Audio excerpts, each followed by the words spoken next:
Dictatorship question mark वाला जो आपने एपिसोड बनाया, ये इतना एग्रेसिव क्यों था? प्योर डिक्टेटरशिप का डर है यहाँ पर। अगर अब नहीं बोला तो जब एक्चुअल डिक्टेटरशिप बन जाएगा ना देश, तब लेट हो जाएगा बोलना। चलिए ठीक है, आप ही बता दो कि संविधान के साथ ऐसा क्या करना चाहिए? इस मौजूदा सरकार को हटाकर फेंकना ये पहली स्टेप है। कैसे इलेक्शन कमीशन को फ्री करना है, कैसे सीबीआई को आज़ादी देनी है, कैसे ईडी को आज़ाद करना है सरकार के हाथों से। आपको लगता है कि कॉन्स्टिट्यूशन खतरे में है? बीजेपी के खुद के लीडर्स बोलने लग रहे हैं ये कि हम तो कॉन्स्टिट्यूशन बदल देंगे 400 पार होने पे। क्या आपको रास्ते पर किसी ने रोक के बोला है कि ध्रुव राठी, एंटी नेशनल ध्रुव राठी, क्या कर रहे हो तुम यहाँ? हमारा देश इस हालत में गिरते जा रहा है, अगर हम आवाज नहीं उठाएंगे तो कौन उठाए? कोई हीरो नहीं आने वाला।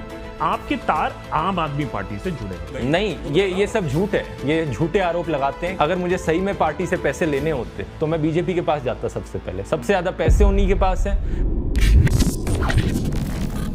देशभक्त के आज के हमारे कॉन्वर्सेशंस में जो गेस्ट हैं, उन्होंने आजकल थोड़ा सा तहलका मचा के रखा है। वैसे तो सोशल मीडिया के दुनिया में ही इज वेल नोन, लेकिन आजकल पॉलिटिकल गलियारों में भी उनके बारे में काफी बातें हो रही हैं।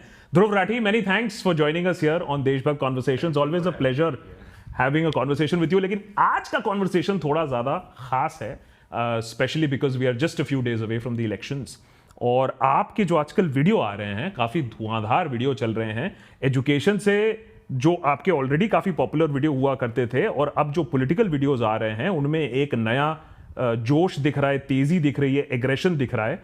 तो मेरा सबसे पहला सवाल, without beating around the Bush, let's address the elephant in the room. ये जो डिक्टेटरशिप क्वेश्चन मार्क वाला जो आपने एपिसोड बनाया, ये इतना एग्रेसिव क्यों था? इसके तेवर बिल्कुल अलग क्यों थे आपके दूसरे वीडियो से? वो थोड़े से बैलेंस्ड होते हैं, थोड़ा सा एक उनमें ठहराव होता है, लेकिन इसमें थोड़ा गुस्सा ज्यादा दिखा। अब देखो, कोई भी इंसान अगर अपने देश की परवाह करता है, जो भी चीज़ें मैंने उसमें बताई, सबको जानकर शौक लग जाना चाहिए जो भी मैंने बताया। अगर आपको थोड़ी सी भी फिक्र है ना देश की, आपकी आंखें खुल जानी चाहिए। यही मैंने उस वीडियो में भी कहा था कि जो हो रहा है देश में आज के दिन, तो मेरे अंदर भी वही फीलिंग आई कि मैं भी अपना नॉर्मली एजुकेशन वीडियोस बनाते रहता हूँ, लेकिन जब मैंने देखा कि एग्जैक्टली क्या क्या हो रहा है और देश कितने संकट में है आज के दिन, तो मैंने सोचा अगर अब नहीं बोलूँगा तो कब बोलूँगा इसके बारे में, और मैं नहीं बोलूँगा तो और कौन बोलेगा अगर हर कोई चुप बैठा रहा। मैंने ये भी देखा कि ये ऐसी चीज़ें नहीं थी जो उसी वक्त हुई थी, कुछ चीज़ें थी जो पहले कुछ हो चुकी थी, कुछ महीने से हो रही थी, कुछ सालों से हो रही थी, लेकिन जब कोई दिखी ही नहीं आवाज़, तो मुझे लगा कि मुझे ही करना पड़ेगा। ये बात सही है कि आपने जो उस वीडियो में, उसमें आपका जो कलेक्शन ऑफ फैक्ट्स था वो बहुत इंटरेस्टिंग था, लेकिन ऐसा कुछ नहीं जो पहले रिपोर्ट नहीं हुआ है। एग्जैक्टली। बहुत लोगों को तब भी शौक लगा कि डिक्टेटर तो एक होता है देश में जो गलत हो रहा है उसको स्टेट करना, जो आप पहले भी कर चुके हो, हम भी करते हैं यहां देशभक्त पर। लेकिन बहुत लोगों को शौक लगा कि आपने उस वीडियो का जो टाइटल दिया, उस वीडियो का जो डायरेक्शन है, why such a hard stand भाई? किसी भी और डिक्टेटरशिप से कंपेयर कर लो आप, जो एक्चुअली में यही चीज़ मैंने उस वीडियो में कही थी। मैं ये नहीं कह रहा कि देश ऑलरेडी डिक्टेटरशिप बन चुका है, लेकिन जिस तेजी से चीज़ें होए जा रही हैं, और वो वीडियो तो कितना हो गया, 1.5 महीने पहले रिलीज़ हुआ था, 2 महीने पहले रिलीज़ हुआ था, उसके बाद भी जो चीज़ें हुई हैं, कांग्रेस के बैंक अकाउंट फ्रीज कर दिए गए, आम आदमी पार्टी के जो टॉप लीडर्स हैं सबको जेल में डाला जा चुका है बिना किसी कन्विक्शन के। तो नॉर्थ इंडिया की जो 2 सबसे बड़ी ऑपोजिशन पार्टीज़ हैं, उन्हीं को ही आप कैंपेन नहीं करने दोगे, तो किस बात की इलेक्शन हो रही है? फ्री एंड फेयर इलेक्शन है ही नहीं है, और अगर फ्री और फेयर इलेक्शन ही नहीं है तो किस बात की डेमोक्रेसी? क्योंकि इलेक्शन तो नॉर्थ कोरिया में भी होती है, रशिया में भी होती है, यही चीज़ मैंने कही थी। तो आपको डर किस बात का है कि डेमोक्रेसी नहीं रहेगी, या ब्रूटल मेजॉरिटी किसी एक पार्टी की आ जाएगी विथ पैतड़े लगाकर? डर किस बात का है? आप क्या प्योर डिक्टेटरशिप का डर है यहाँ पर। अगर चीज़ें आज नहीं बदली गई तो जैसी आज रशिया की हालत है, कोई आवाज़ नहीं उठा सकता पुतिन के खिलाफ। नवाल्नी के साथ क्या हुआ था आपने देखा है, और अभी जो अटैक वाली सिचुएशन भी हुई, पता नहीं आपने रिसेंट खबर पढ़ी कि नहीं, रशिया में एक अटैक हुआ और यूएस ने पहले से इन्फॉर्म कर दिया था उन्हें 2 हफ्ते पहले कि अटैक होने वाला है, किसी भी कॉन्सर्ट में हो सकता है। वो इतने स्पेसिफिक थे, उन्होंने रशियन इंटेलिजेंस को वार्निंग भी दी थी कि अटैक हो रहा है यहाँ पर। और अगर आप खबरें सुनोगे कि उस अटैक में क्या क्या हुआ, जो सिक्योरिटी गार्ड्स थे वो रिएक्ट नहीं कर रहे थे अटैक के दौरान, और जो सर्विसेज आनी चाहिए थी पुलिस की वो टाइम पर नहीं पहुंची वहाँ पर। ये वही डिक्टेटर टैक्टिक्स बार बार हमें यूज़ होती हुई दिख रही हैं। नॉर्थ कोरिया में क्या होता है, जो चीज़ें वहाँ पर हो रही हैं वो इंडिया में भी होने लग जाएंगी। आप बार बार उस वीडियो में, इस इंटरव्यू में ऑलरेडी डिक्टेटरशिप शब्द का इतने बार उपयोग कर रहे हैं आप। क्योंकि करने की ज़रूरत है यहाँ पर। अगर अब नहीं बोला तो जब एक्चुअल डिक्टेटरशिप बन जाएगा ना देश, तब लेट हो जाएगा बोलना। लेकिन कहने वाले तो ये भी कहेंगे, भक्त बनर्जी भी, मैंने उससे पूछा, वो भी ये कहता है कि भाई डिक्टेटरशिप अगर होता तो ध्रुव राठी यहाँ बैठकर डिक्टेटरशिप सही की बात बातें है, ना कर पाता 2 बार। तभी मैंने कहा कि अभी नहीं बना है डिक्टेटरशिप, लेकिन अगर हमने अभी आवाज़ नहीं उठाई ना तो कुछ सालों बाद वही हालत होगी। और तब आवाज़ उठाने के लिए का मौका गया। आज रशिया में आप किसी को कहो, किसी रशियन को कि भाई आवाज़ क्यों नहीं उठाता डिक्टेटरशिप के खिलाफ, या किसी नॉर्थ कोरियन बंदे को कहो भाई अपनी आवाज़ उठाओ, प्रोटेस्ट करो, वो क्यों नहीं करते? क्योंकि वहाँ लेट हो चुका है। हम यहाँ अभी लेट नहीं हुआ है और हम लेट नहीं होने दे सकते। लेकिन ध्रुव, ये भी तो है ना कि आप अपना पॉइंट ऑफ व्यू को सत्य मान के दूसरे लोगों को तो ये नहीं बोल सकते हो ना कि भैया तुम ऐसा करो वैसा करो। लोग तो खुश हैं, आप तो ये डिनाई नहीं कर सकते हो कि लोग तो बहुत मगन हैं। तो ये पॉइंट कहां से आ जाता है कि लोगों को आप बता रहे हो कि इसके लिए करो, ऐसे करो, देश डिक्टेटरशिप में है, लोग तो खुश हैं। लोग कहेंगे हम किसको वोट दे सकते हैं, ऐसा नहीं हम है कि किसको, ऐसा नहीं है कि लोग खुश हैं, लेकिन मैं कहूंगा कि बात उन तक पहुंच नहीं रही है, क्योंकि पूरा का पूरा मीडिया ऑलरेडी खरीदा जा चुका है। हम लोग बचे हैं जो आवाज़ उठाने वाले हैं, हमें भी सेंसर करने की कोशिश करी जा रही है यहाँ पर। तो जब बात उन तक पहुँचेगी ही नहीं तो उन्हें कैसे पता लगेगा? अब ऐसा तो है नहीं कि मैंने कुछ नया बताया हो अपने वीडियो में, जैसा आपने कहा ना, जो भी फैक्ट्स बताए वो सब थे, न्यूज़पेपर रिपोर्ट छपी थी, लेकिन न्यूज़ चैनलों में उनकी बात नहीं हो रही थी, व्हाट्सएप यूनिवर्सिटी में उसकी बात नहीं हो रही थी, सोशल मीडिया पर उसकी बात नहीं हो रही थी। वो खबर आती थी और अखबार के 7वें 8वें पन्ने पर छपकर एक दिन गायब हो जाती थी। यही दिक्कत है।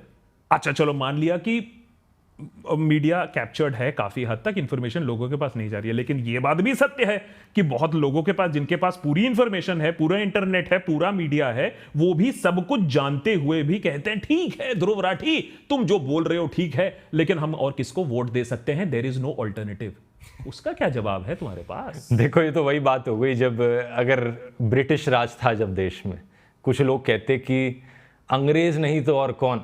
जब देश डिक्टेटरशिप की ओर गिरता जा रहा है, कोई भी ऑप्शन यहाँ पर बेहतर ऑप्शन है। कि मान लो आप गाड़ी में बैठे हो, आपकी गाड़ी पर आग लग जाती है, आपका पहला थॉट क्या होगा? उस गाड़ी से बाहर निकलना ना? या फिर आप ये बैठकर सोचोगे यार मेरी गाड़ी पर आग लग गई, लेकिन if not this car then कौन सी गाड़ी भाई? आप ये सोचोगे कि जब आग जल रही हो आपकी गाड़ी में, सबसे पहले आप उस गाड़ी से बाहर निकलोगे और बाद में सोचोगे कि किस और गाड़ी में बैठा जा सकता है। ठीक है, चलो ओके, अगर ये बात कोई मानता है तो फिर सिटीजन को क्या करना चाहिए? वो अपने आप को अभी ये आप क्या उनको ये बोलने की कोशिश कर रहे हो कि वो जलते हुए गाड़ी में है? वो क्या करें जलते हुए गाड़ी से? फिर क्या करें? मैं सीधा सीधा कहूंगा कि वो गाड़ी जा रही है पोलिंग बूथ की तरफ, वो जल रही है, हाँ बताइए फिर क्या करे वो?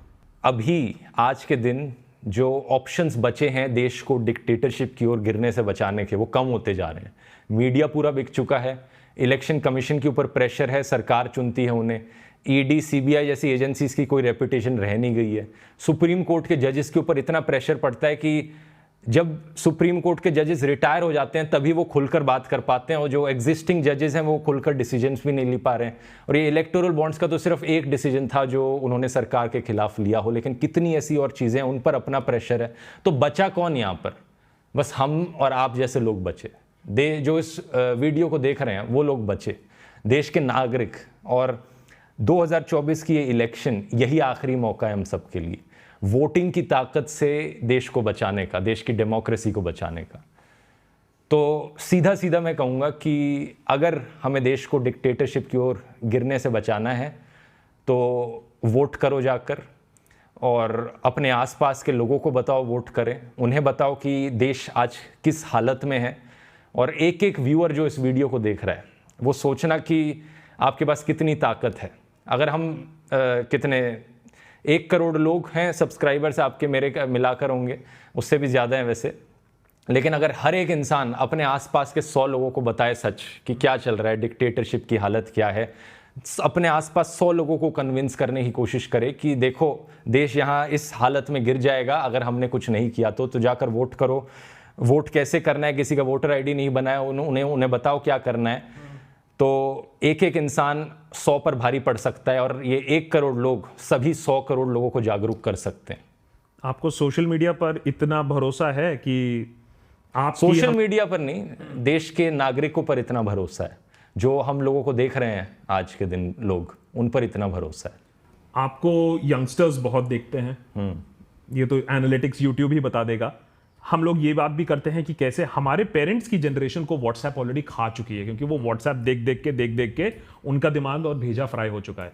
लेकिन यंगस्टर से आशा कर सकते हैं, एक ह्यूज चंक ऑफ यंगस्टर्स इस बार वोट करने वाले हैं जिन्होंने ना मेन स्ट्रीम मीडिया कभी देखा है, वो व्हाट्सएप, यूट्यूब, ट्विटर, इंस्टाग्राम देखकर ही बड़े हुए हैं।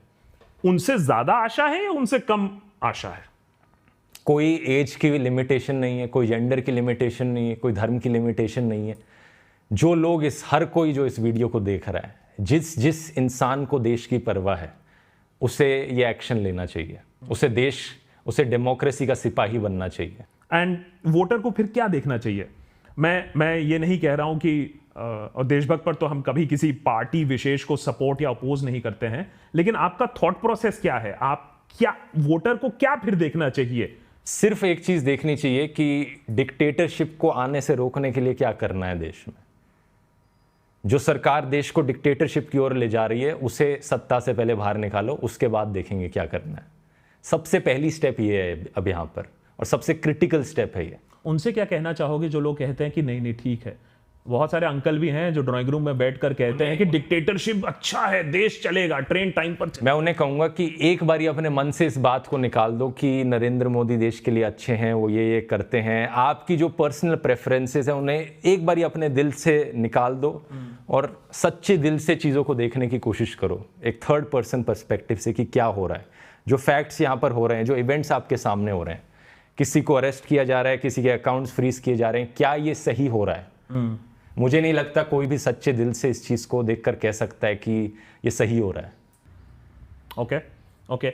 और हमें अब सवाल भी आपके लिए आए ध्रुव, मैंने इसमें से जितने सवाल मैं पूछूंगा मेरे ख्याल से 90% हमारे मेंबर्स के सवाल हैं। ओके। और उसमें से एक बहुत बार एक सवाल रिपीट हुआ है कि ध्रुव से ये बात पूछो कि ये जो डेमोक्रेसी की बात करता है, ये जो डिक्टेटरशिप वाला वीडियो बनाया, ये अभी ईवीएम, ये इलेक्शन कमीशन के बारे में जो वीडियो बनाया, इलेक्टोरल बॉन्ड के बारे में जो वीडियो बनाया, लेकिन अल्टीमेटली अगर हम एक होकर एक तरफ वोट नहीं करेंगे तो शायद कोलिशन गवर्नमेंट आ जाएगा। और इस चीज का बहुत बड़ा एक डर है कि कोलिशन गवर्नमेंट आने से देश का विकास रुक जाएगा। ये एक बहुत ही बड़ा मिसकंसेप्शन है कि देश का विकास रुक जाएगा, क्योंकि अगर आप हिस्ट्री चेक करोगे कोलिशन गवर्नमेंट्स की और जो मेजॉरिटी गवर्नमेंट्स हैं उनकी, तो आपको दिखेगा जो सबसे ज़्यादा हमें डेवलपमेंट देखने को मिली है देश में, जो सबसे प्रोग्रेसिव कानून देश में आए हैं, वो कोलिशन गवर्नमेंट के ईयर्स में ही आए हैं। चाहे वो अटल बिहारी वाजपेयी की सरकार हो या फिर यूपीए गवर्नमेंट की सरकार हो। उससे पहले जब मेजॉरिटी गवर्नमेंट पावर में थी तब कुछ ना कुछ उन्होंने डिक्टेटोरियल करने की कोशिश करी है, जैसे कि इंदिरा गांधी की हो या राजीव गांधी की हो।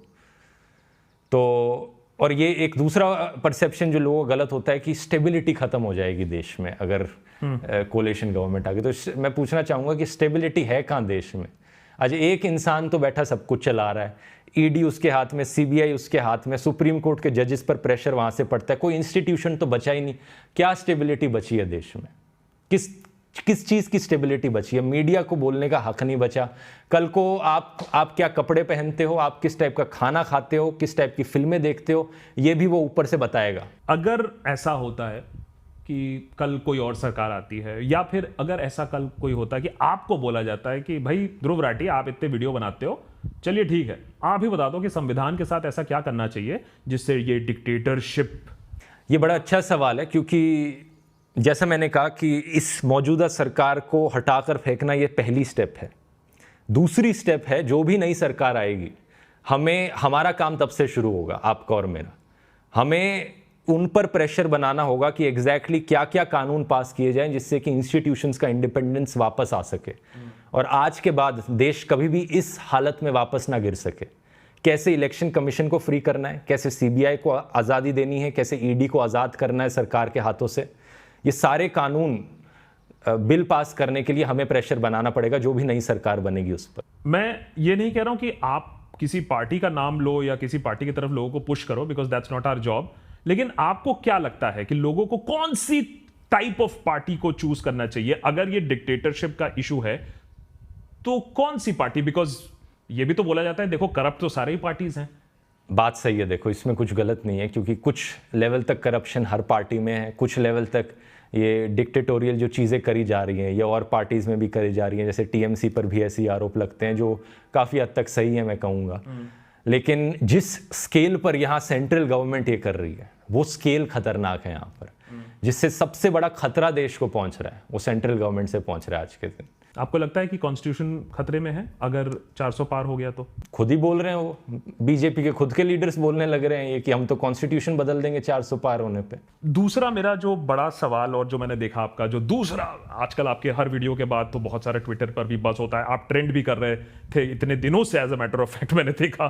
तो इलेक्टोरल बॉन्ड्स पर जब आपने जो वीडियो बनाया, बिगेस्ट स्कैम आपने उसको कहा है, मैंने भी एपिसोड्स बनाए हैं, लेकिन ये एपिसोड बनाने के बाद, ये तथ्य रखने के बाद, सुप्रीम कोर्ट के इतने बड़े वर्डिक्ट के बाद, एसबीआई को इतनी बार घंकालने के बाद, डेटा बाहर निकलने के बाद, आपको लगता है कि इससे इलेक्शन पर कोई इंपैक्ट पड़ेगा?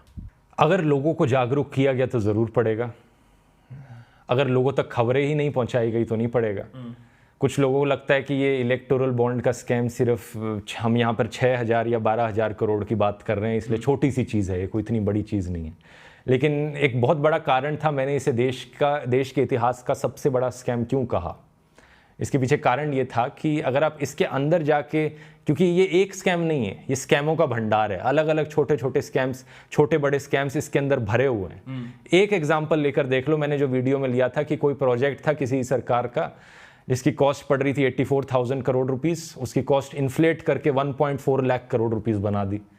यही 70-80 करोड़ का तो यही घोटाला हो गया यहाँ पर, लाखों करोड़ों की बात करी जा रही है यहाँ पर। और इसलिए मैं कह रहा हूँ, और जो लोग उससे भी कंपेयर करते थे वो 2G स्कैम और कोलगेट वाले स्कैम से, उससे भी कंपेयर कर लो। अभी क्या देखने को मिल रहा है कि जो सबसे बड़ा आरोपी था कोलगेट स्कैम का, उसे बीजेपी ने टिकट दे दी, ईडी रेड मारी उस पर, चुप कराया, उसे बीजेपी से टिकट दे दी। क्या चल रहा है मतलब ये देश में? एक तरफ हम देखते हैं कि मणिपुर जल रहा है, लद्दाख में प्रोटेस्ट हो रहा है, लोगों को फर्क नहीं पड़ रहा है। दूसरी तरफ हम देखते हैं 2G कोलगेट स्कैम पे लोग रास्ते पर आ गए थे, अब इतना बड़ा स्कैम हुआ है लेकिन इंपैक्ट एटलीस्ट लोगों के मन में उतना नहीं दिख रहा है। तो क्या लोगों को ये सब स्कैम और प्रोटेस्ट क्या वो भूल चुके हैं, उससे ऊपर चले गए हैं? लोग नहीं भूले, मीडिया ने भुलाने की कोशिश करी है।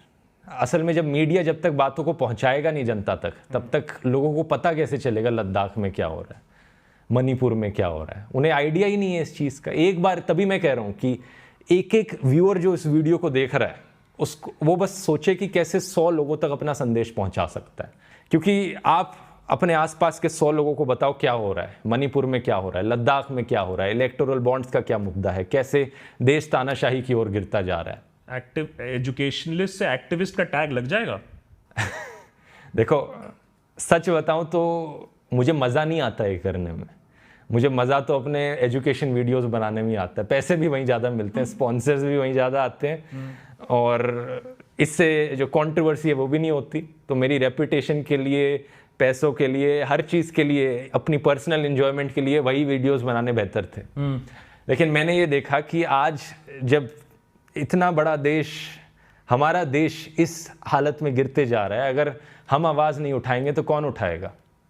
लेकिन इलेक्टोरल बॉन्ड तुम्हारा देखेगा कौन? क्योंकि अभी तो अरविंद केजरीवाल को भी उसी शाम को ही अरेस्ट कर लिया जाता है जब फाइनल डेटा बाहर निकलता है। एक मुद्दा नहीं है, अरविंद केजरीवाल की अरेस्ट हो, कांग्रेस के बैंक अकाउंट फ्रीज करना हो, इलेक्टोरल बॉन्ड्स हो, ये सब एक दूसरे से लिंक्ड हैं। इवन मणिपुर, लद्दाख, ये सब एक दूसरे से लिंक्ड हैं। केजरीवाल के अरेस्ट में भी वो जो मनी ट्रेल की लिंक निकल कर आई है वो भी इलेक्टोरल बॉन्ड्स के थ्रू ही रिवील हुई कि वो बीजेपी तक पहुंचती है। जो पहला अक्यूज था उस स्कैम का, उसने बीजेपी को 50 करोड़ दिए और केजरीवाल पर आरोप लगा दिए। यही सब चल रहा है देश में। तो ये सारी चीज़ें एक दूसरे से लिंक्ड है जो होने लग रही हैं। लोगों को जो सच पहुंचाना है वो ये कलेक्टिवली बताना पड़ेगा कि क्या हो रहा है यहाँ पे। अगर हमारी जो डेमोक्रेटिक इंस्टीट्यूशंस हैं, अगर वो अपना काम ठीक से करती तो क्या ये 100 लोगों को बताने की जरूरत पड़ती, ये एक्टिविज्म करने की जरूरत पड़ती क्या? तब नहीं पड़ती। अगर हमारे इंस्टीट्यूशन सही से काम कर रहे हो। But certain institutions काम नहीं कर रहे हैं, क्यों? What is the data? Data क्या है? मीडिया ही नहीं बता रहा, आप देख लो। एक एक चीज को उठाकर देख लो। मणिपुर की बात करी मीडिया ने, लद्दाख में सोनम वांगचुक, उसकी बात करी नहीं करी, इलेक्टोरल बॉन्ड्स की बात करी नहीं करी मीडिया ने। बहुत सारे कमेंट्स आ रहे थे कि एक डिफीटिज्म भी है, क्या होगा, इलेक्टोरल बॉन्ड्स का तुमने खबर बाहर कर दिया तो क्या होगा, एक ही तो पार्टी है, ऑपोजिशन की तो हालत इतनी खराब है, वोट ही नहीं करते हैं, या वोट करते हैं चलो गुस्से में हम नोटा करेंगे, तो उनसे क्या कहेंगे जो नोटा पर मोहर लगाएंगे? देखो, नोटा का मतलब है नन ऑफ द अबव। इसका मतलब आप एक न्यूट्रल स्टैंस ले रहे हो, जो भी आज देश में हो रहा है उस पर एक न्यूट्रल स्टैंस ले रहे हो। लेकिन सोचकर देखो, अगर आपके बगल वाली बिल्डिंग में आग लगी हुई है और आप उस पर नोटा का बटन दबाते हो, वहां पे न्यूट्रल स्टैंस का मतलब क्या होगा?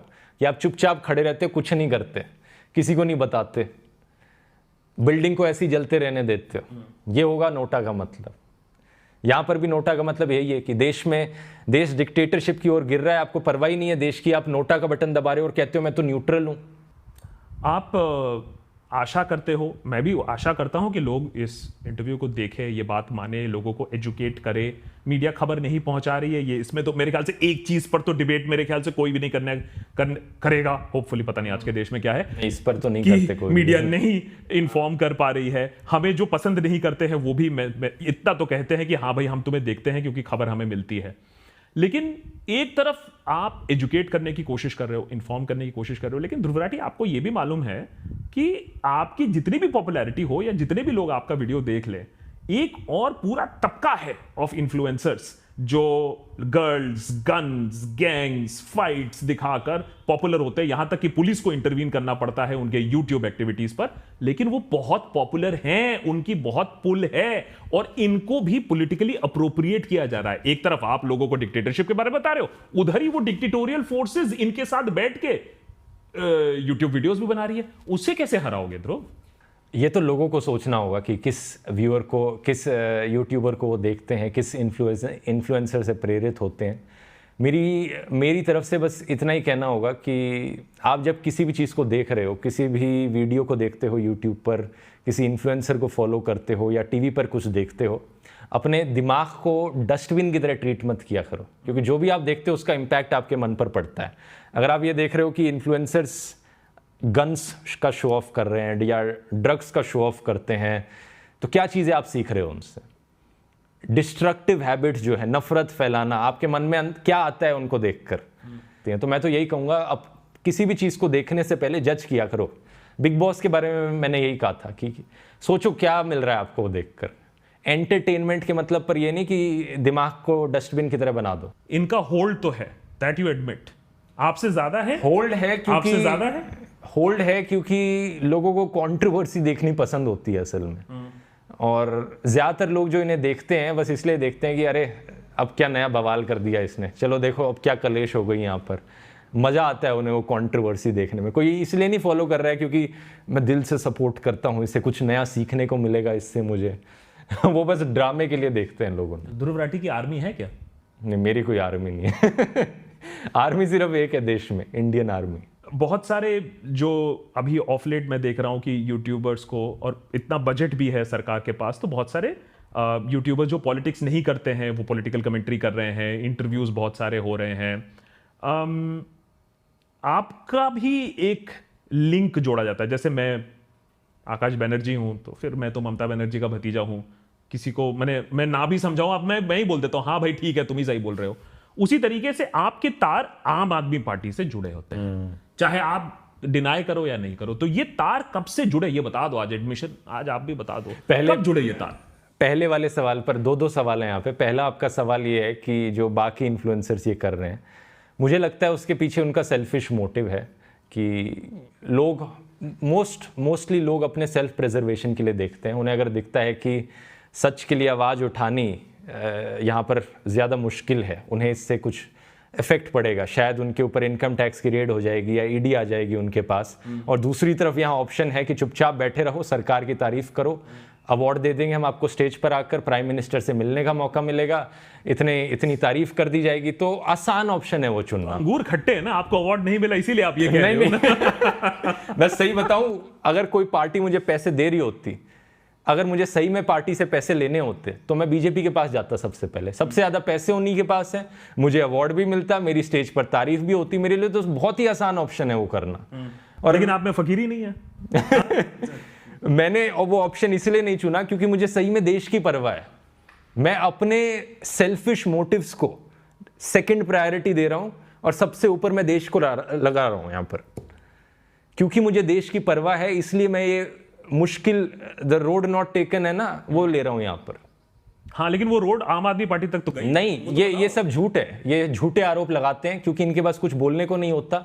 मैं बता दूं, ये क्लियर कर देता हूं, क्लियर शब्दों में कह रहा हूं, ना मैं किसी पॉलिटिकल पार्टी का मेंबर हूं, ना कभी था, ना किसी पॉलिटिकल पार्टी ने मुझे आज तक पैसे दिए और ना मैंने किसी पॉलिटिकल पार्टी से आज तक पैसे लिए। मुझे ऑफर जरूर आए हैं इसके, आए हैं। हाँ, एक साउथ में कोई पार्टी थी, उसके चीफ मिनिस्टर ने मुझे इनवाइट किया था कि पैसे देकर इंटरव्यू कर लो। मैंने रिजेक्ट कर दिया, किसी पॉलिटिकल पार्टी से पैसे नहीं लेने। और तीसरा, ना मेरे परिवार में किसी का भी पॉलिटिकल कोई रिलेशन है। ये भी बड़ी झूठी खबरें फैलाई जाती है। मैं एक बारी कोरा पर किसी ने आंसर में लिख दिया था कि मेरे पापा तो उनकी कोई फैक्ट्री थी, कांग्रेसी थे वो या कुछ था, कोई पॉलिटिकल पार्टी, उनकी फैक्ट्री बंद करा दी करप्शन की वजह से, इसलिए बीजेपी से मैं आज नफरत करता हूँ। ऐसी ऐसी कहानियां बनाते हैं लोग। तो ये पूरी कहानी बनाई हुई है। और एक तो ये एग्जाम्पल हो गया। अब दूसरा, आपने देखा होगा आजकल क्या फैलाने लग रहे हैं ये कि मैं इंडियन हूँ ही नहीं, मैं पाकिस्तानी हूँ, मेरी बीवी पाकिस्तानी है। मैसेज है ना, आपने देखा होगा वो मैसेज, स्क्रीन पर जरूर दिखाना व्यूअर्स को कि क्या क्या बकवास लिखकर ये व्हाट्सएप फॉरवर्ड्स में फैलाते हैं। एडिटर लगा देगा। तो जो भी पर्सनल अटैक्स मुझ पर किए जा रहे हैं, ये सब एक डाइवर्जन है, क्योंकि मेरी बातों का इनके पास कोई जवाब नहीं है, फैक्ट्स को काउंटर करने का इनके पास कोई तरीका नहीं बचा, इसलिए ये सब चीजें कर रहे हैं। बट ये जो तरीके होते हैं, झूठ फैलाना, गाली बकना, ये काफी इफेक्टिव भी होता है। तो आप पर इफेक्टिव नहीं रहा है, आप कह रहे हो कि जब आपको पाकिस्तानी बोला जाता है या आपके वाइफ के ऊपर सवाल उठाए जाते हैं या उसे गाली बकी जाती है? जो लोग इसे फॉरवर्ड करते हैं उन्होंने अपना मन पहले से बना रखा होता है कि यार हमारे लीडर के बारे में कुछ इसने बोल दिया, पक्का कुछ ना कुछ रिलेशन होगा, पक्का कोई तो फंडिंग कर रहा होगा इसकी, ये उनके मन में आता है। तो फंडिंग कहीं से तो आती होगी ना फिर? अरे नहीं आती ना, यही तो मैं कह रहा हूं। चैनल तो चलाना है ना, चैनल चलाना से फंडिंग आती है, फिर स्पॉन्सर से फंडिंग आती है। रूल्स के अकॉर्डिंग वीडियोस में जो स्पॉन्सर होते हैं, मुझे बोलना होता है कि स्पॉन्सर है, हैशटैग ऐड भी लिखा आता है, जब मैं उन्हें स्पॉन्सर करता हूं वहां से फंडिंग आती है। ओके, सो लेकिन वो व्हाट्सएप मैसेज जरूर दिखाना आप व्यूअर्स को, क्योंकि उससे पता चलता है कि जो लोग इन व्हाट्सएप मैसेजेस को फॉरवर्ड करते हैं वो सोचते भी नहीं करने से पहले, थोड़ा सा पढ़ लें कि वहां पर क्या लिखा हुआ है, उसी से पता लग जाएगा कि कितनी बकवास है ये। लेकिन आपको लगता है कि इवन अगर ये बकवास है, लोग आजकल व्हाट्सएप पर कुछ भी मानने को तैयार हो जाते हैं? कुछ हो जाते हैं, भी। लेकिन वो उनके जो प्री कंसीव्ड उनकी आइडियोलॉजी है उसी के अकॉर्डिंग वो चीज़ें शेयर करते हैं, फॉरवर्ड करते हैं। तो बस मैं कहूँगा कि थोड़ी सी कॉमन सेंस यूज़ किया करो व्हाट्सएप फॉरवर्ड्स करने से पहले। बहुत जो सवाल आए हैं हमारे डिस्कॉर्ड सर्वर पे और हमारे यूट्यूब चैनल पर और पेट्रियन पर, एक बहुत कॉमन सवाल है कि देखो, हमें ध्रुव का काम बहुत अच्छा लगता है, लेकिन ध्रुव तो बाहर जर्मनी में बैठकर, आपको जैसे आपके ट्रोलर जर्मन शेपर्ड भी बोलते हैं, तो जर्मनी बैठ के बात करता है, यहां आकर बात करो। तो इनको क्या जवाब? ये फिर से वही बात हो गई कि मेरी बातों का जवाब नहीं है तो कुछ नई चीज बना दी, कोई नई गाली बना दी यहाँ पर बोलने के लिए। सुभाष चंद्र बोस भी जर्मनी में जाकर काम करते थे, क्या उन्हें भी जर्मन शेपर्ड बोलोगे? नेताजी सुभाष चंद्र बोस ने भी किसी जर्मन ऑस्ट्रियन से शादी करी थी, क्या इस रीजन की वजह से उन्हें भी वो बोलोगे? ये सब डाइवर्जन के तरीके हैं, जैसा मैंने कहा। और एक सेकेंड, हम ये इंटरव्यू का कर रहे हैं नहीं, क्या? हम आपके घर में कर रहे हैं ना, तो क्या मैं आपके घर में रहता हूँ? जर्मनी में तो नहीं है। हाँ ठीक है। So you are saying that अगर आप यहाँ रहते तो यही तेवर से बात करते हैं ध्रुव? कोशिश तो यही रहती मेरी। या फिर कहीं ना कहीं एक जर्मन डेमोक्रेसी का जो इम्पैक्ट है, लिबरल, हाँ, एग्रेसिव ऑपोजिशन होना चाहिए, एक जर्मन डेमोक्रेटिक वैल्यूज तो कहीं नहीं आ गए आपके अंदर? क्योंकि लोग तो खुश हैं, कहते यही डेमोक्रेसी है, यही मदर ऑफ डेमोक्रेसी, ऐसी चलती है। इन सब चीज़ों का जर्मनी से, वेस्ट से कोई रिलेशन नहीं है। जिन वैल्यूज़ की मैं बात कर रहा हूँ वो वही वैल्यूज़ हैं जिनकी भगत सिंह ने बात करी थी, नेताजी सुभाष चंद्र बोस ने बात करी थी, महात्मा गांधी जी ने बात करी थी। हमारे सारे फ्रीडम फाइटर्स ने इन्हीं वैल्यूज़ के लिए अपनी जान दे दी थी। जब सुभाष चंद्र बोस ने बोला था तुम मुझे खून दो, मैं तुम्हें आज़ादी दूंगा, लोग इस कहावत को दोहराते तो हैं, लेकिन इसका मतलब क्या है?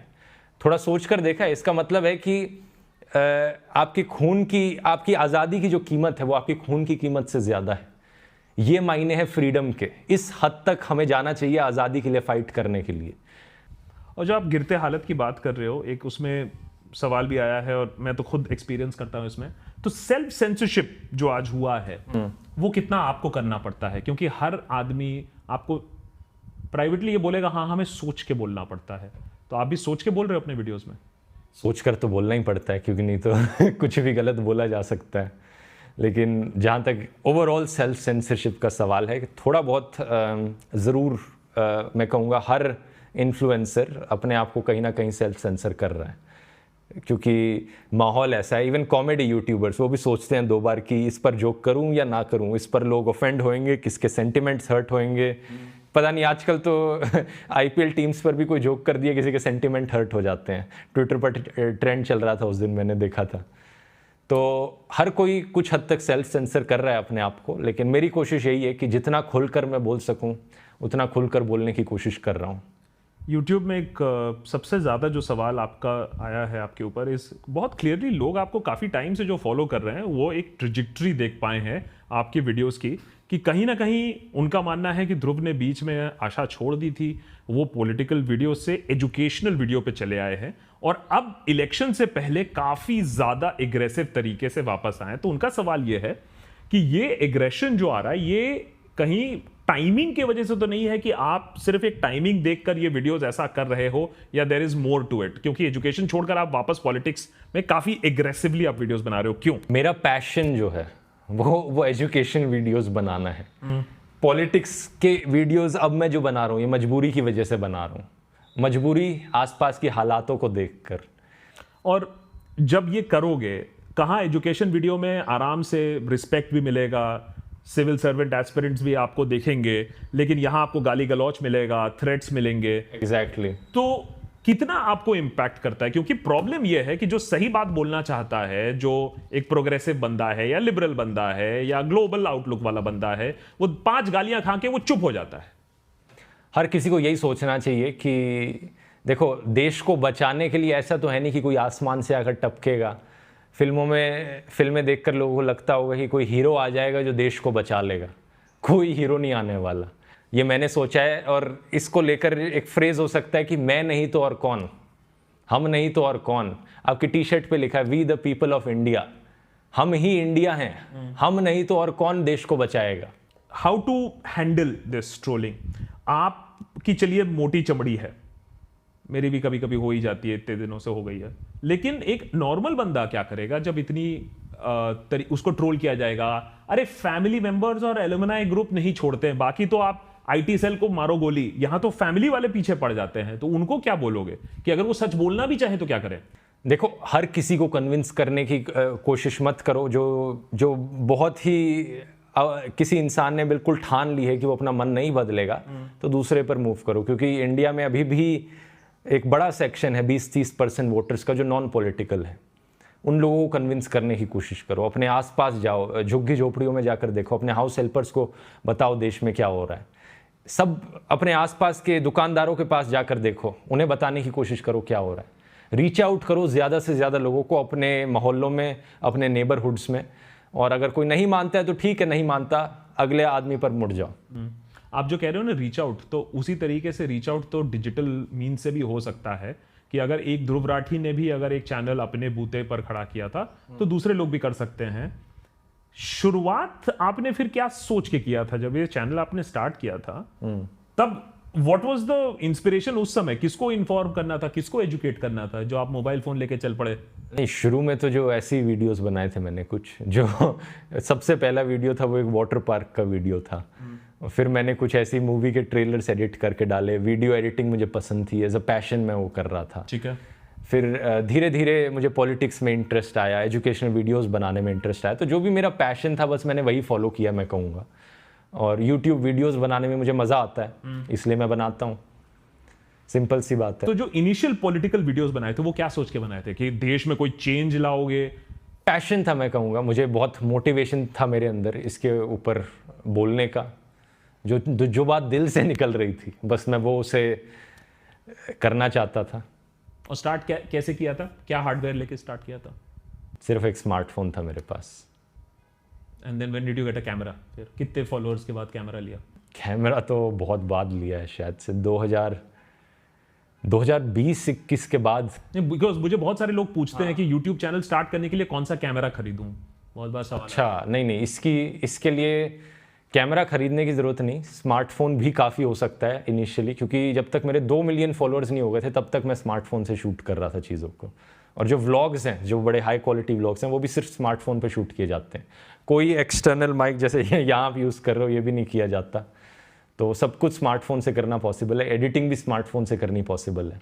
तो इसका मतलब है जो आप कह रहे हो लोगों को रीच आउट किया जा सकता है, वो एक छोटी सी फैमिली भी हो सकती है। मैं फौज वर्ड यूज नहीं कर रहा हूँ। एक छोटी सी फैमिली भी हो सकती है जो अपने इंस्टाग्राम पर भी लोगों को इम्पैक्ट करने की कोशिश कर सकती है। बिल्कुल कर सकती। उनको क्या चाहिए? अगर आपका मैसेज कोई बोले कि नहीं चलिए हम इंस्टाग्राम पे 1 मिनट वीडियोस बनाएंगे और लोगों को एजुकेट करेंगे अगले 1 महीने तक कि वोट करो, सही करो, कुछ नहीं चाहिए उन्हें, बस कैमरे में देखकर बोलना है, इतना सिंपल है।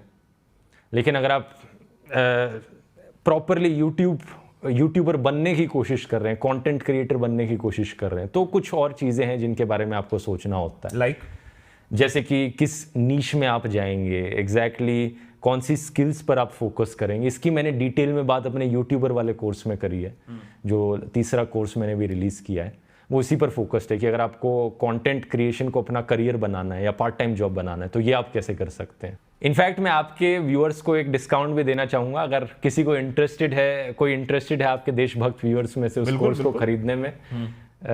देशभक्त है आपका चैनल, तो देश40 DESH 40 कूपन को इस्तेमाल करें वो, तो उन्हें 40% ऑफ मिलेगा इस कोर्स पर। इसका QR कोड आप यहाँ डाल सकते हो या इसका लिंक नीचे डिस्क्रिप्शन में भी डाल सकते हो। तो उस कोर्स में मैंने यही समझाया कि आप नीश अपनी कैसे चुन सकते हो और किन चीज़ों पर आपको फोकस करना चाहिए एक सक्सेसफुल यूट्यूबर बनने के लिए। और आपको अभी सबसे ज्यादा किस चीज पर फोकस करना पड़ता है जब आप वीडियोस बनाते हो, given the times that we live in? किस चीज पर सबसे ज्यादा फोकस करना पड़ता है? अब ऑब्वियसली लाइटिंग और ऑडियो पर तो उतना फोकस नहीं जितना कुछ और चीजें हैं। नहीं, मैं कहूँगा हर चीज़ पर फोकस करना पड़ता है। एक बहुत ही लंबा प्रोसेस है। पहले देखो, स्क्रिप्टिंग, रिसर्चिंग से शुरू होता है, scripting, filming, video editing, reviewing the video, analysing the video. एक इस लंबे प्रोसेस में हर छोटी छोटी चीज़ पर मैं फोकस करता हूँ और उन्हें इम्प्रूव करने की कोशिश करता हूँ। तो ऐसा नहीं है कि कोई एक स्पेसिफिक एस्पेक्ट पर ज़्यादा फोकस करने की ज़रूरत है। And why should somebody believe in you? Because Dhruv, बहुत सारे लोग ऐसे भी सवाल करते हैं कि नहीं यार, हम तो इस पर विश्वास नहीं करेंगे, हम तो कुछ अपना ही देखेंगे।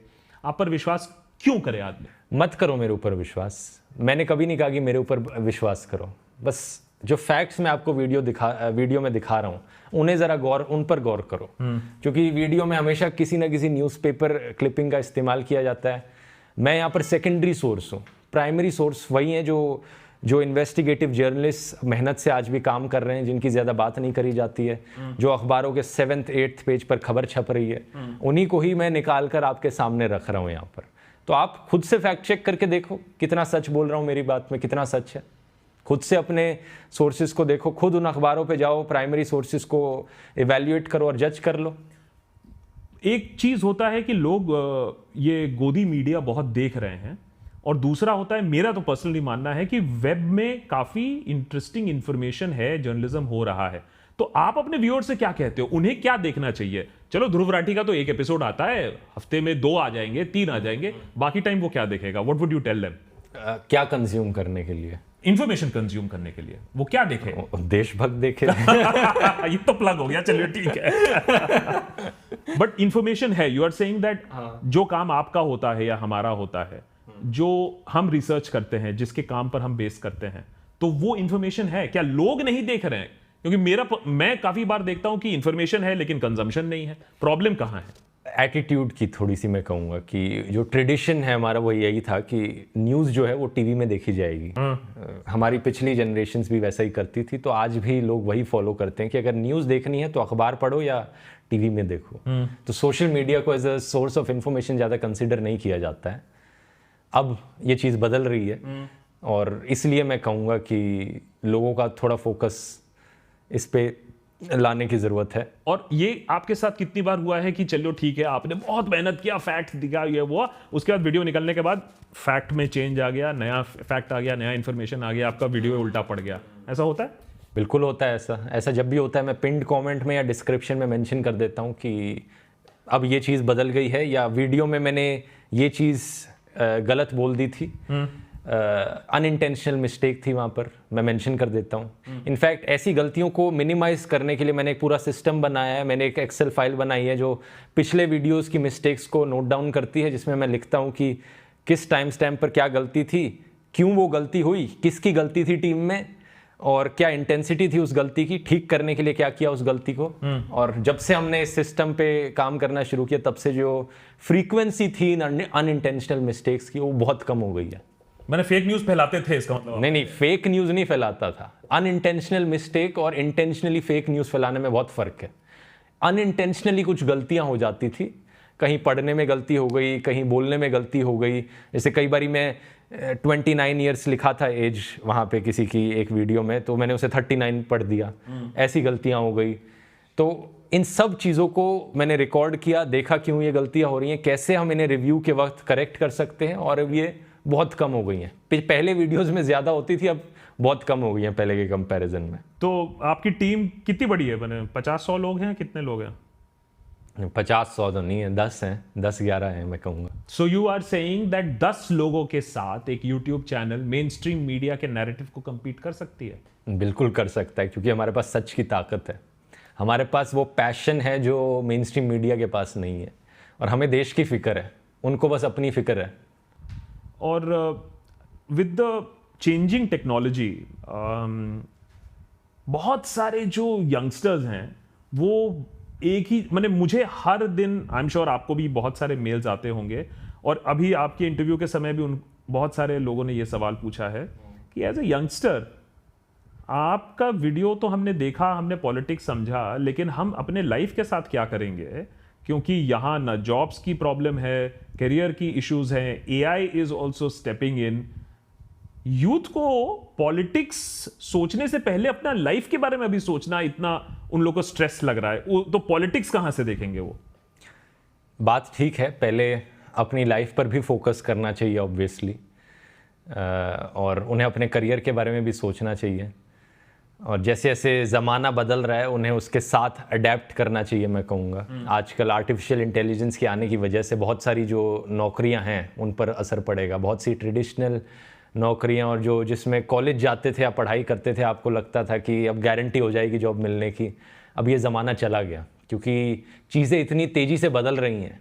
आपको एक ऐसा माइंडसेट रखना होगा कि आप हर बार सीखते रहो कुछ ना कुछ, नेवर स्टॉप लर्निंग। ये मोटो को हमेशा यंगस्टर्स को याद रखना चाहिए कि आप जिस भी पॉइंट पर हो अपने करियर में, नई चीज़ें सीखते रहो, नई टेक्नोलॉजीज़ के बारे में, नई स्किल्स सीखते रहो, तो हमेशा आप टॉप पर रहोगे इन सब के। आपको जब वीडियोस बनाते हो तो कभी लगता है कि अगर इन सब चीज़ों के बारे में डिस्कशन हो, मैंने कौन से वीडियोस में सबसे ज़्यादा आपको ट्रैक्शन दिखता है? क्या जो रियल कोर इश्यूज हैं, जिसको आप मानोगे कोर इश्यूज हैं, एम्प्लॉयमेंट है, इन्वेस्टमेंट्स है, एफडीआई है, उन पर ट्रैक्शन मिलता है, या फिर एजुकेशनल और हिस्ट्री, उन सब टॉपिक्स पे ज़्यादा ट्रैक्शन मिलता है? अब तो दोनों पर ही मिलता है, ऐसा तो नहीं है कि कोई एक पर ज़्यादा मिलता है मैं कहूँगा। लेकिन अगर आप एंटरटेनमेंट वर्सेस एजुकेशन को कंपेयर कर रहे हो तो ऑब्वियसली एंटरटेनमेंट पे ज़्यादा व्यूज़ आते हैं। वो आप जनरली यूट्यूबर्स के पर्सपेक्टिव से भी देख सकते हो, या टीवी शोज़ के पर्सपेक्टिव से भी देख सकते हो कि ज़्यादा लोगों को एंटरटेनिंग चीज़ें देखनी पसंद है, जैसे क्रिकेट देखना हो गया या बिग बॉस देखना हो गया। और एजुकेशनल प्रोग्राम्स कितने लोग देखते हैं, उनकी संख्या कम होती है। और इसके पीछे कई और कारण हैं, जैसे कि लोगों को एक एस्केपिज्म चाहिए होता है अपनी लाइफ में, तो एंटरटेनिंग मूवीज़ लोग ज़्यादा प्रेफर करते हैं देखना as compare to serious educational movies. तो यूथ से क्या कहोगे जो यही एस्केपिज्म देख रहे हैं, एस्केप कर रहे हैं, गन्स, गर्ल्स, देखो देख रहे हाँ, कुछ हद तक एस्केपिज्म सही है, उसमें कुछ गलत नहीं है। मुझे भी कई बार एस्केपिज्म करने का मन करता है कि ये सब जो हो रहा है इससे मैं दूर जाऊं और किसी और चीज़ पर फोकस करूं, दिमाग को रिलैक्स करने के लिए, ठीक है। लेकिन जिस चीज़ में आप एंटरटेनमेंट ढूंढ रहे हो, बस ये देखो कि वो चीज़ आपके लिए डिस्ट्रक्टिव है कि नहीं आपके माइंड के लिए। तो बिग बॉस और इन चीज़ों के कंपैरिजन में आप एंटरटेनमेंट क्रिकेट खेलने में भी कर सकते हो अपना, बाहर स्पोर्ट्स खेलने जाओ, आपके लिए एंटरटेनमेंट के लिए और बहुत अच्छी फिल्में भी हो सकती हैं, घटिया फिल्में देखने की जगह एंटरटेनमेंट के ऑप्शंस की कमी नहीं है। अच्छी फिल्म लाइक केरला स्टोरी, अच्छी फिल्में like 3 idiots, okay 12th fail. Okay. Germany में तो ठीक है, आप चौड़ से चलते हो, अभी जब इंडिया आते हो तो क्या आपको रास्ते पर किसी ने रोक के बोला है कि ध्रुव राठी, एंटी नेशनल ध्रुव राठी, क्या कर रहे हो तुम यहाँ? किसी ने नहीं बोला। ऑनलाइन पे तो इतने लोग बोलते हैं। ऑनलाइन लोगों को एक वो बैरियर सा मिल जाता है कि एनोनिमस हैं, वो कोई अकाउंटेबल नहीं ठहराएगा, वो कुछ भी बोल सकते हैं, इसलिए वो खुलकर इतना बोलते हैं। तो अगर मैंने ये पर्सनली भी एक्सपीरियंस थोड़ा सा किया है, आई एग्री विद यू कि सामने नहीं बोलते हैं, लेकिन अगर इतना ऑनलाइन है और इतना लोग कन्विक्शन से बोलते हैं, एंटी नेशनल हो, फंडेड हो, सोरोस हो, सरकार आज इतनी कॉन्फिडेंटली बोल रही है कि 400 पार भी है, तो फिर आपको कहीं मिसमैच लगता है कि जो ऑनलाइन एक नैरेटिव चल रहा है वर्सेस जो आपको रियल लाइफ में दिख रहा है, उसमें आपको मिसमैच दिखता है क्या? सरकार भी बहुत कॉन्फिडेंट है अभी। सरकार का तो फालतू का कॉन्फिडेंस, अगर इतनी कॉन्फिडेंट होती सरकार तो वो इस तरीके से एक्शन नहीं ले रही होती जो आज के दिन ले रही है। ऑपोजिशन, कांग्रेस के बैंक अकाउंट फ्रीज करने की क्या जरूरत पड़ी अगर 400 पार होने वाले थे? आम आदमी के टॉप लीडर्स को अरेस्ट करने की क्या जरूरत पड़ी अगर 400 पार हो रहे थे? तो 400 पार होते तो लद्दाख की मांगे भी फुलफिल कर देते। देश की कुछ तो परवाह करते ना, मतलब अगर जीत रहे होते तो ये दिखावे का कॉन्फिडेंस है उनके ऊपर। और आपको जो एक श्योरिटी लगता है finally with the threat of this dictatorship, बहुत सारे मैंने जो कमेंट्स पढ़े उसमें यह था कि you are being alarmist, but आपसे बात करके लगा, जितने बार आपने डिक्टेटरशिप का नाम लिया और जो आपको वरी लग रहा है, तो उसमें आप कह रहे हो कि जो भी आपका पॉइंट ऑफ व्यू है of India approaching towards dictatorship, उसमें अलार्मिस्ट नहीं है, it is completely factual. Exactly, it is set in stone कि अगर हम इस डायरेक्शन में जा रहे हैं तो वहीं जाकर गिरेंगे। अगर कुछ बदल गया, हमारे सुप्रीम लीडर का माइंड बदल गया, अचानक से उन्हें लगा कि मैं अहंकारी नहीं बनता, मैं जनता की परवाह करने लग जाता हूं, तो वहां नहीं गिरेंगे हम। लेकिन जिस तरीके से चीजें जा रही हैं आगे, और जो हिस्ट्री हमें दिखाती है कि अगर कोई इंसान इतना अहंकारी बन जाता है कि वो ये सब करने लग जाए, तो वहां से कोई टर्निंग बैक पॉइंट नहीं होता। फिर उसे अपने आप को बचाने के लिए चीजें करती रहनी पड़ती हैं। नहीं तो किम जोंग उन तीसरी जनरेशन का डिक्टेटर है, उसे तो कुछ लगना चाहिए था कि चलो बहुत हुआ डिक्टेटरशिप, अब डेमोक्रेसी लाते हैं देश में। क्यों नहीं करता वो ऐसा? और आप क्योंकि इतना इंटरनेशनली ट्रैवल करते हो, एक बहुत बड़ी चीज जो बोली जाती है कि देश की छवि बहुत बदल गई है, बहुत ज्यादा सम्मान आने लगा है। भाई मैं तो इतना ट्रैवल नहीं करता हूं, आप बहुत ज्यादा ट्रैवल करते हो, तो ऐसा हुआ है क्या पिछले 5 सालों में लोग आते हैं आपके ऊपर और बोलते हैं अरे अरे अरे अरे आप तो इंडिया से हैं, आपका पासपोर्ट देख के ही एकदम मंत्रमुग्ध हो जाते हैं? एज एन इंटरनेशनल ट्रैवलर क्या आपको लगा है कोई डिफरेंस? कुछ भी नहीं हुआ ऐसा। मीडिया खबरें चलाता है, यहाँ पर कुछ भी झूठी खबरें चला देता है और लोगों को लगता है कि देश का डंका बज रहा है दुनिया में। अभी रशिया यूक्रेन वाली चीज़ देख लो, क्या मतलब क्या बकवास चलाई उन्होंने कि मोदी जी ने वॉर रुकवा दी पापा। तो ऐसी चीज़ें जब वो बोलेंगे, ऑफ कोर्स लोगों को लगेगा कि भाई वॉर रुकवा दी, रशिया यूक्रेन की वॉर रुकवा दी है मोदी जी ने, तो मतलब पक्का पावरफुल लीडर होंगे। ऐसे झूठ जब टीवी पर चलाए जाएंगे, बार बार दोहराए जाएंगे, फिल्में भी बनाई जाएंगी इन चीज़ों के ऊपर, ऑफ कोर्स लोगों को लगेगा कि दुनिया भर में चर्चा होती है। लेकिन जब सच्चाई इसकी कंप्लीटली ऑपोजिट है, बाकी कंट्रीज इंडिया को क्रिटिसाइज कर रही हैं इसकी वजह से, आज के दिन सरकार की वजह से, मोदी सरकार की वजह से हमारे देश की रेपुटेशन नीचे गई है आज के दिन दुनिया में। सारे इंडेक्सेस में तो गई ही गई है, वो तो हमारा ही नुकसान है, लेकिन जस्ट एज रेपुटेशन वाइज भी हमारे देश की रेपुटेशन नीचे गई है। ओके, सो और यहाँ पर मैं ये भी कहना चाहूँगा कि एक जब आपका लड़का है, आपका बेटा है ना, अगर वो ड्रग्स करता है, मान लो वो उसको गंदी आदतें लग जाती हैं, शराब पीने लग जाता है या अल्कोहल एडिक्ट बन जाता है, तो आप क्या करोगे? आप उसे डांट के समझाओगे ना कि ये गलत कर रहा है, या फिर आप कहोगे कि नहीं मैं चुप रहता हूँ, मेरे बेटे के बारे में कुछ मत बोलना, मैं कोई एक्शन नहीं लूँगा, बस उसकी तारीफ करते रहूँगा। आपको दिख रहा है कि वो पर्सनल लाइफ में नीचे जाता जा रहा है, लेकिन आप कुछ नहीं बोलते, आप कहते हो कि भाई सब चंगा है, और कोई उसे क्रिटिसाइज करने को बोलता है मेरे बेटे को कुछ मत कहना। ये पागलपंती है ना। यही चीज लोग देश के साथ कर रहे हैं, जो कर रहे हैं। जब देश नीचे जा रहा है तो उसे यहां सरकार को डांट कर, क्रिटिसाइज करके देश को इंप्रूव करना है, लेकिन वो नहीं कर रहे हैं। वो कह रहे हैं देश नीचे जा रहा है, जाते रहने दो, हमें तो तारीफ ही सुननी है बस। क्योंकि उनका मानना है कि हमने किसी को वोट दिया है तो हम उनके खिलाफ नहीं बोल सकते। आपने अपने बेटे को जन्म दिया है आप अपने बेटे को डांटते हो कि नहीं डांटते? या ये बोलोगे कि मैं अपने बेटे के खिलाफ कुछ नहीं बोल सकता क्योंकि मैंने उसे जन्म दिया है, भाई मेरा बेटा है वो, जो वो करेगा मैं अंधाधुंध उसे सपोर्ट करूंगा। वो ड्रग्स लेता है, ड्रग्स लेने दो। कोई भी अगर ऐसा कहेगा तो कोई दूसरा इंसान उसे पागल कहेगा। तो देश के लिए यही स्टैंडर्ड्स क्यों नहीं होते? तो मैं एक चीज फाइनली आपसे पूछूंगा कि जब मैंने देखा है बहुत सारे लोगों ने ऑलरेडी अपने आप को बैलेंस करना शुरू कर दिया है, मान लिया है कि आएगा कौन, आप एक different point of view hold करते हो कि आपने कोई रिजाइन नहीं किया है और आप अभी भी एकदम डटे हो। बिल्कुल डटा हूं, क्योंकि मुझे देश के सिटीजन्स पर भरोसा है। और अगर कुछ लोगों को ये वीडियो देखकर लगे या इंटरव्यू देखकर लगे कि मुझे भरोसा नहीं है, उनका भरोसा उठ चुका है, तो मैं बस ये कहूंगा, बस अपने ऊपर भरोसा करो। आप 100 लोगों को कन्विंस करो। हर एक व्यूअर, इस वीडियो को देखने वाला अपने आसपास के 100 लोगों को अगर कन्विंस करने की कोशिश करेगा, बात पहुंचाने की कोशिश करेगा, देश बदल जाएगा। क्योंकि देश कौन है आखिर? हम ही लोग तो हैं देश। किससे भरोसा उठा है? अपने ऊपर से ही भरोसा उठ गया है क्या? अपने ऊपर भरोसा करो बस।